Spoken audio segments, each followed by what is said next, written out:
great-uncle, and he says, I have a nephew who's a wonderful musician, and he came and played for Teddy Roosevelt. And that was my grandfather. Teddy Roosevelt said, hey, let's get you trained, son. And he did. He sent him up to Juilliard, finished Juilliard, with the provision that you come back and give back to the community. So he came back to the school he graduated from, Armstrong Senior High School, and began teaching. My grandfather taught Duke Ellington. My grandfather taught Billy Eckstine, Buck Hill, saxophonist. I saw him and heard him play.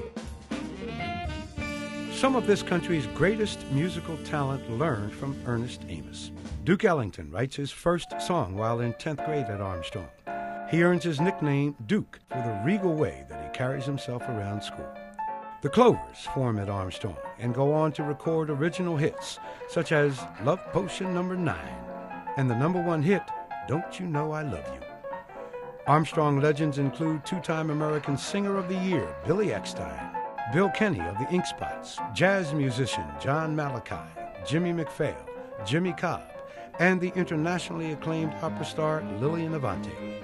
A founder of the Negro National Opera Company, the talented Avante takes time to perform at her alma mater.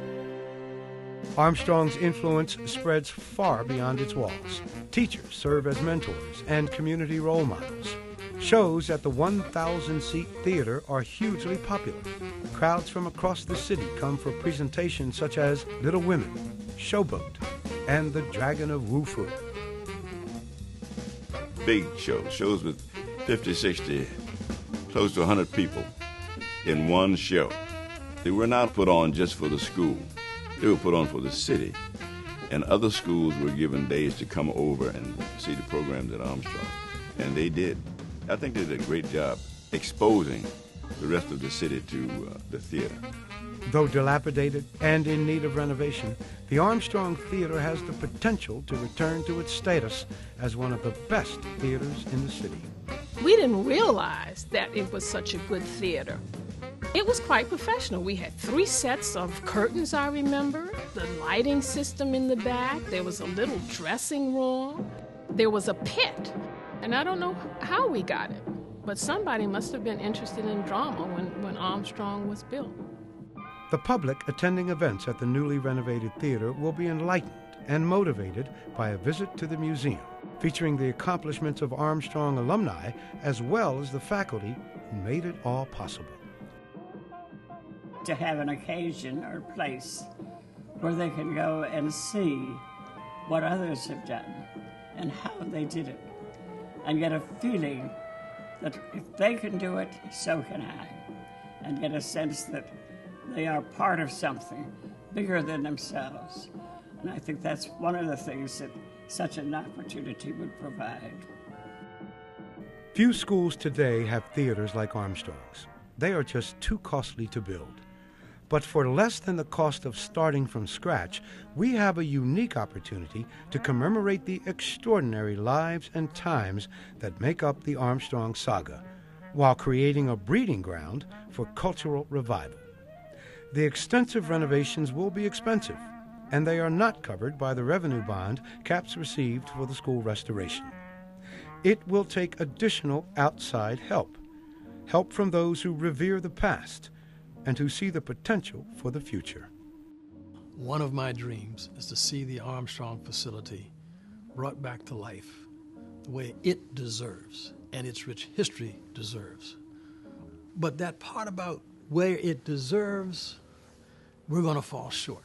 Not because we don't have the desire, but because we simply don't have the money. I think this is the kind of thing that everyone in a community should try to share in. Every one of us has an obligation to be a part of it. And I think every dollar that we contribute will make a difference. And it is not whether it's a large amount or a small amount.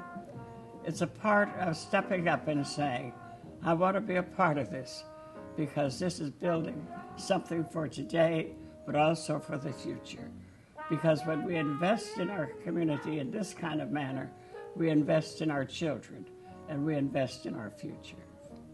I am asking for your financial help, specifically for the theater. If you want to go beyond that, please do. But the theater is where the world will come through and meet and greet and exchange. The theater is our theater, not just CAPS, but community and family and city. So we need to make sure it is treated appropriately. If you would like to see the Armstrong legacy continue, if you would like to make a difference in the lives of thousands of children, a real difference that will be felt across generations, then please fill out the card that accompanies this video and send your donation to CAPS, Attention Ellington Theater Fund. And thank you for watching. At Armstrong High, we always try to serve the orange and blue ever true. Each girl and boy, her pride and joy, the school now looks to you come through.